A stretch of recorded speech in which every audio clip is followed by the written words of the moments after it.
Bismillahirrahmanirrahim. Assalamualaikum warahmatullahi wabarakatuh. Alhamdulillahi rabbil alamin. Alladzi man tawassala ilaihi bisidqi niyatin kafa. Ashhadu an la ilaha illallah wahdahu la syarikalah. Wa ashhadu anna Muhammadan abduhu wa rasuluh la nabiyya ba'dah. Allahumma salli wa sallim wa barik ala nabiyyikal karim sayyidina wa maulana Muhammadin sallallahu alaihi wasallam wa ala alihi wa sahbihi ajma'in, amma ba'd. Rabbi syrah li sadri wa yassir li amri wahlul 'uqdatam min lisani yafqahu qawli. Pemirsa sekalian, kaum muslimin yang berbahagia, senantiasa kita bersyukur kehadirat Allah Subhanahu wa taala yang alladzi la haula wa la quwata illa billah. Kalau kita mengawali aktivitas pagi hari ini dengan sehat walafiat, yakinkan dalam qalbu setiap kita itu nikmat Allah. Salawat dan salam atas junjungan kita Nabiullah Muhammad sallallahu alaihi wasallam. Pemirsa sekalian, seiring dengan perjalanan hidup kita, itu kita sudah dewasa di dalam beragama. Berapapun usia kita, kita harus menyadari bahwa alhamdulillah kami ini secara usia mensyukuri karena sudah dewasa dalam beragama. Kalau kesadaran ini ada, maka bagus kalau kita tingkatkan lagi bahwa cara beragama yang baik dan sesuai dengan tuntunan syariah adalah mendahulukan faham agama berdasarkan dalil dengan mengikutkan faham awal kita. Jadi apa yang dahulunya cukup karena kita mendengarkan dari mungkin guru kita itu adalah orang tua kandung, mungkin pada saat kita muda guru kita di mana saja kita belajar, itu diingat baik-baik dalam memori. Tapi akan lebih bagus kalau kita makin dewasa beragama mendahulukan dalil. Ada keinginan belajar mengikuti dalil. Muqaddimah ini pemirsa sekalian, seiring dengan tema yang kita mau coba angkat. Walau ini sudah fenomenanya banyak di masyarakat, tapi hari ini dengan momen atau di era medsos makin banyak hal yang dipertanyakan oleh kita semuanya. Makanya kita review sedikit. Tema yang kita ambil adalah hukum memelihara anjing. Bagaimana dalam pandangan agama? Saya katakan dahulukan dalil karena secara dini saya mencontohkan diri dulu. Di keluarga dan kampung saya, anjing itu dijauhi. Ini makhluk Allah yang satu ini. Maka bagaimana hukumnya orang yang memelihara anjing? Sebelum hukumnya kita patenkan, ayo kita buka dulu dalil-dalil agama. Nah, izin saya masuk pemirsa sekalian. Kita akan tegaskan faham fikhinya. Faham fikhi itu adalah setelah baca dalil, baca Quran, bagaimana maqasid atau maksud ini, baca fikih, baca pendapat ulama, baru fikihnya lahir. Nah, kita mau belajar seperti itu. Nah, ada hadisnya begini, diriwayatkan oleh Muslim. Harus berangkat dari sini dulu. Nabi bersabda, idza syaribal kalbu fi ina'i ahadikum, apabila anjing meminum fi ina'i ahadikum, pada bejana kalian, tempat minum, tempat makan ya, atau piring misalnya, entah karena berteman dengan anjing ataupun karena anjingnya yang memang liar, disembunyikan dia dapat. Misalnya nih, apa perintah Nabi Shallallahu Alaihi Wasallam? Falyughsilhu, hendaklah dicuci, sab'a marratin, sebanyak 7 kali, aulahunna biturabi, salah satu di antaranya dengan tanah. Nah, pemirsa sekalian kaum muslimin yang berbahagia, jelas teks hadisnya. Kalau dijilat bejana kita apapun bentuknya, bejana yang disebut karena biasanya anjing cari makan. Tapi kalau ada dijilat yang lain, sama hukumnya. Cuci 7 kali, salah satu di antaranya bersama dengan tanah. Nah, pemirsa sekalian kaum muslimin yang berbahagia, izin, satu dalilnya sudah bisa kita lanjutkan. Saya tambahkan satu. Nabi SAW bersabda, diriwayatkan oleh Al-Bukhari. Jadi ini kualitas hadis dari segi perawinya, Bukhari, Muslim. Itu cara menurunkan belajar hukum itu. La tadkhulul malaikatu baitan. Malaikat tidak memasuki baitan, satu rumah. Fihi kalbun, yang di dalamnya ada anjing. Wala surata tamathila, yang juga ada patung. Jadi rumah yang ada anjing di dalamnya berarti memelihara, kira-kira gitu maksudnya. Yang kedua, ada patung di dalamnya. Patung itu bukan hanya langsung disembah, ini memang pembatasan dari Nabi. Hati-hati di rumah. Maka malaikat tidak masuk. Apa maksudnya? Yang mencatat amal kita itu, amal soleh kita itu adalah malaikat. Kalau tidak masuk rumah, tidak tercatat amalan baik kita.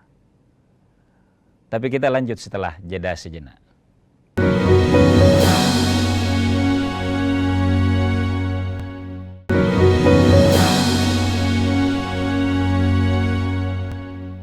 Pemirsa sekalian kaum muslimin yang berbahagia, walau saya faham bahwa tentang pelihara anjing dan hukum bersentuhan dengan anjing itu sudah maklum bagi kita semua, tapi ayo kita perbaharui lagi dalilnya.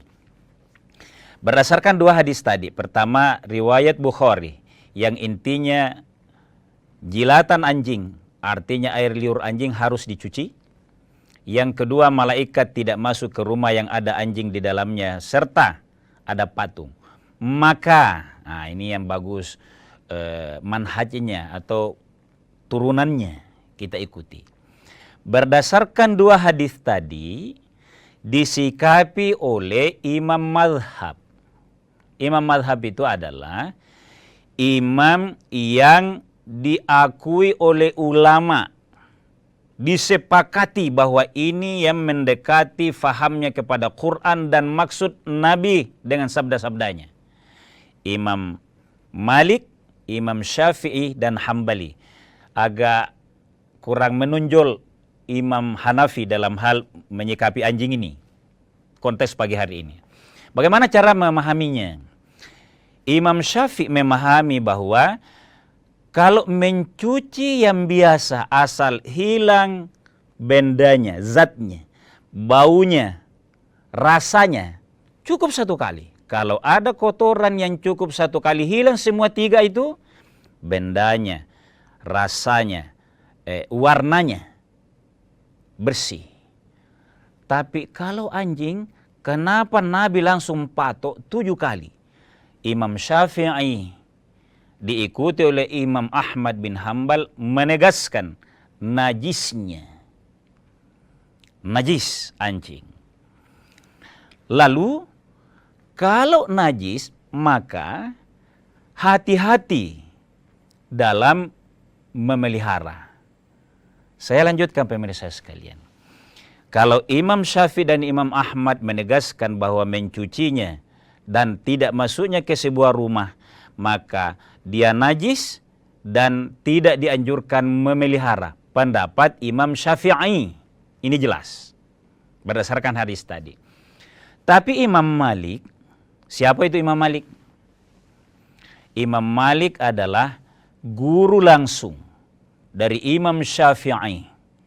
Karena kita tahu sama-sama, dari karya Imam Malik namanya Al-Muwatta, kitab hadisnya Imam Malik, sebelum lahirnya Imam Bukhari. Imam Bukhari kan ahli hadis, Muslim ahli hadis, itu di belakang.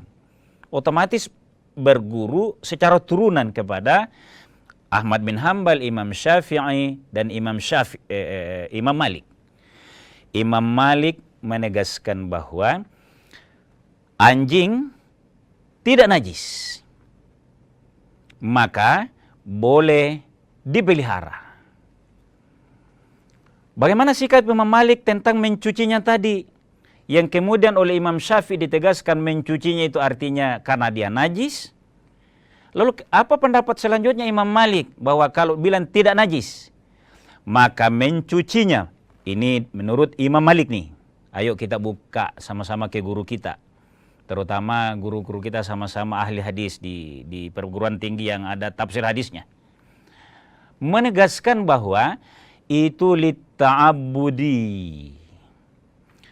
Keharusan mencuci jilatan anjing itu karena ta'abbudi, taat kepada perintah. Jadi Imam Malik tidak menyangkal bahwa wajib dicuci, tapi karena dia berpendapat itu bukan najis. Ada pertanyaannya pemirsa sekalian. Kenapa jauh sekali bedanya itu? Dari hadis yang sama yang difahami tadi. Ada yang menyimpulkan najis dan tidak dianjurkan memelihara.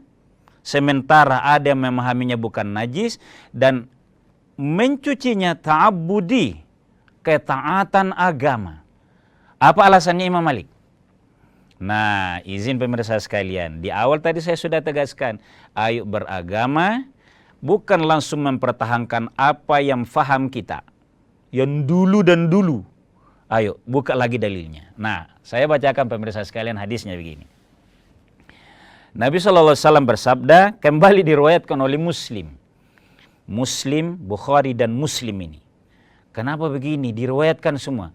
Ini menegaskan bahwa ahli hadis itu menyampaikan apa adanya. Yang ia hasil teliti sabda-sabda Nabi, tidak langsung menafsirkan baru menukil, tidak.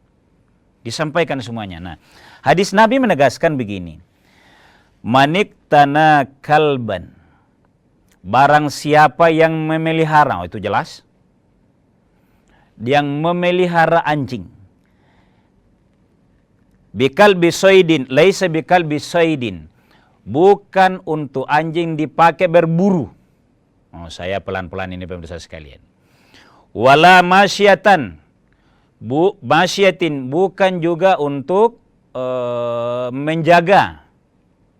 Apa yang dijaga? Ya rumah, ya barang-barang. Bisnis misalnya. Kan ada anjing yang begitu itu. Kalau terlatih dengan baik. Wala ardin. Juga anjingnya bukan untuk menjaga kebun. Dari babi, dari apa. Maka, fa'innahu yaqtadi min ajrihi qiratani kulla yawmin. Fa'innahu yanqusu min ajrihi qiratani kulla yawmin. Sesungguhnya yang demikian itu, memelihara anjing bukan untuk berburu, bukan untuk memelihara rumah atau miliklah kira-kira. Dan tidak untuk memelihara kebun, tidak untuk yang tiga ini. Maka mengurangi amal kebaikannya atau pahalanya 2 qirat setiap hari. 2 yang saya menjelaskan pemirsa sekalian. Apa itu qirat? Karena ini pernah ditanyakan oleh para sahabat. Satu qirat itu, Nabi menunjuk Jabal Uhud, bahwa satu qirat sama besarnya dengan Jabal Uhud. Berarti ini 2. Maka kalau mengurangi pahala per hari sebesar 2 qirat, maka itu artinya serius.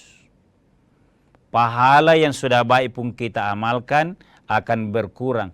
Coba hitung pemirsa sekalian. Berapa hebatnya kita beramal per hari. Nah ini berkurang per hari 2 qirat sebesar 2 kali Jabal Uhud itu. Ini lagi-lagi ditafsirkan oleh 2 imam mazhab kita secara berbeda. Imam Malik menegaskan bahwa kalau mengurangi pahala, iya, tapi faktanya ada anjing yang memang jago, tergantung dari mendidiknya. Jadi bisa dibayangkan, Imam Malik itu sangat mentoleransi keberadaan anjing. Dan dia memahami bahwa kalau anjing dididik dengan baik, sikap orang ada pelatihnya untuk berburu, untuk menjaga rumah, untuk menjaga di kebun, ada.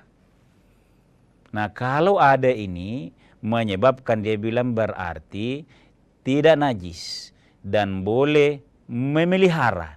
Imam Malik. Jadi sudah 2 pemirsa sekalian pendapat. Kenapa dijelaskan begitu, Ustaz? Agama harus berdasarkan dalil. Kita lanjutkan setelah jeda sejenak.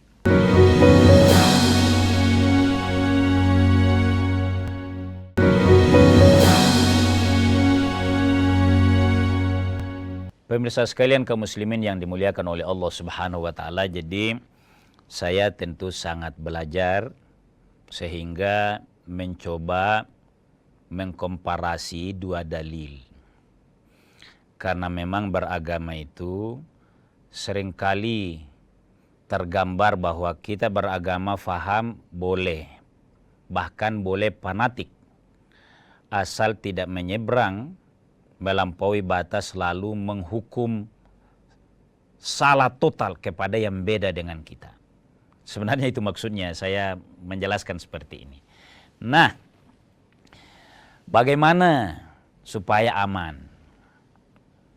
Antara Imam Syafi'i yang dekat pendapatnya dengan Imam Ahmad bin Hambal, menganggap najis dan tidak menganjurkan pelihara anjing, sementara Imam Malik membolehkan dan menyampaikan hal-hal yang dikecualikan.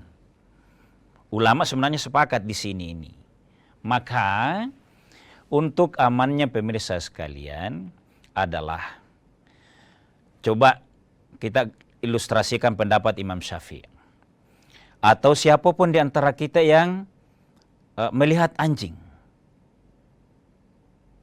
Anjing itu, terutama yang tidak terlatih, itu menjilati badannya. Mungkin karena dia gatal atau membersihkan. Karena harus kita nomor 1 paham ya, sepakat Imam mazhab bahwa air liur anjing najis. Imam Malik sepakat juga tentang najisnya air liurnya saja, tapi anjingnya atau fisiknya anjing tidak. Kalau air liurnya disepakati najis, maka kalau kita perhatikan anjing itu menjilati, kita tidak tahu kapan dia jilat badannya, gatal apa segala macam. Ibaratnya ya dia pelihara dirinya. Kan kita tidak tahu yang mana.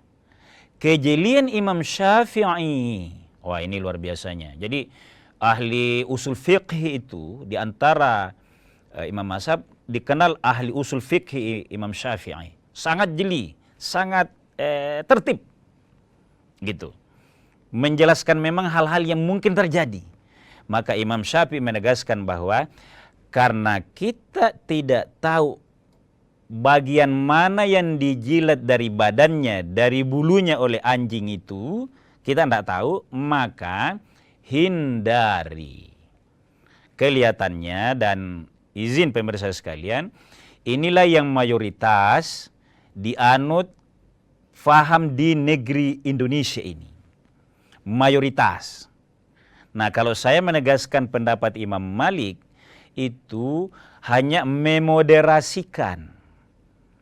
Kalau ada saudara kita, tetangga kita yang melihara anjing, bagaimana yang lebih aman lagi? Harus sama-sama bijak.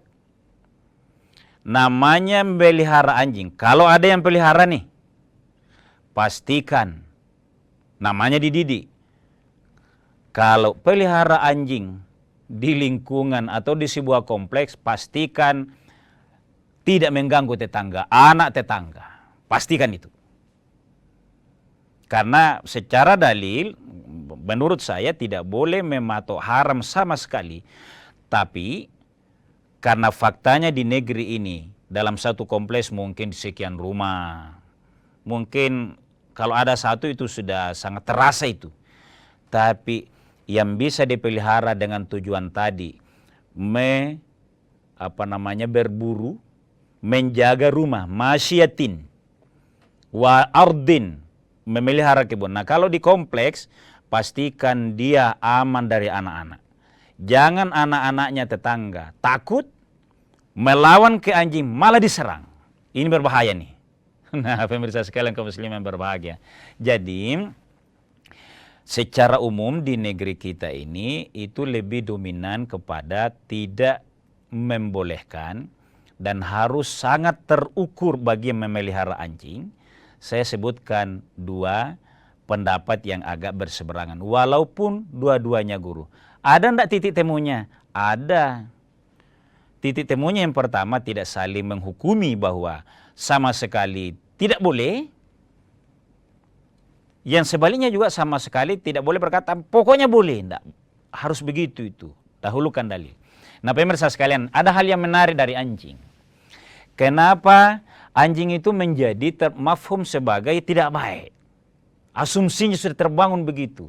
Ada pendapat begini, bahwa ini ditulis salah seorang ulama, bahwa ini pelajaran dari anjing ini, agar apa yang kita tidak suka di anjing itu dengan sifat-sifatnya yang secara umum ya, yang tidak terlatih ya, secara umum. Ada sebuah ilustrasi yang menarik. Ulama kita mencatat bahwa ada kitab Fadlul Kilabi ala katsirin mimmal labitha thiyabah. Jadi ini juga bisa dikembangkan, bahwa kalau ada anjing yang sangat terdidik oleh pelatih yang pintar, kadangkala itu lebih bernilai dibanding ala katsirin mimmal labitha thiyabah, dari kebanyakan yang berpakaian. Apa ini maksudnya? Karena ini kita sedikit menyentil anjing. Jangan berkehidupan rendah seperti yang tidak baik di anjing. Apa di anjing itu? Terutama anjing liar, bahkan kadangkala anjing peliharaan. Siapa yang berikan makanan ke dia, entah haram, entah halal, dia ambil semuanya. Dimakan semua. Yang tidak memberi makanan, dianggap bukan temannya, bukan tuannya. Prinsip ini oleh seorang penyair ini bagus, malah bikin kitab seperti ini, bahwa ada saatnya fadlul kilabi ala katsirin mimmal labithas thiyabah. Labisas thiyabah, sulit menyebutnya, tajwidnya. Daripada yang berpakaian, menyindir manusia yang dekat-dekat perilakunya. Itu untuk syair yang menyentil bahwa kenapa banyak dihindari anjing. Kalau air liurnya disepakati najis dan badannya serta kulitnya serta bulunya itu terbagi dua ulama, maka ada memang sifat-sifat yang tidak baik pada anjing itu. Maka manusia, pelajarilah itu. Dan jangan pernah terjebak berpola bersikap seperti sifatnya anjing. Na'udzubillah, tsumma na'udzubillah. Saya senyum pemirsa sekalian, ini sentilan yang juga bisa menjadi pelajaran bahwa sikap anjing itu harus dijauhi. Kalaupun memelihara pastikan terukur. Pemirsa sekalian kaum muslimin yang dimuliakan oleh Allah, terbatas tapi mudah-mudahan ada manfaatnya. Sekian dan demikian, wallahu a'lamu bissawab. Wassalamualaikum warahmatullahi wabarakatuh.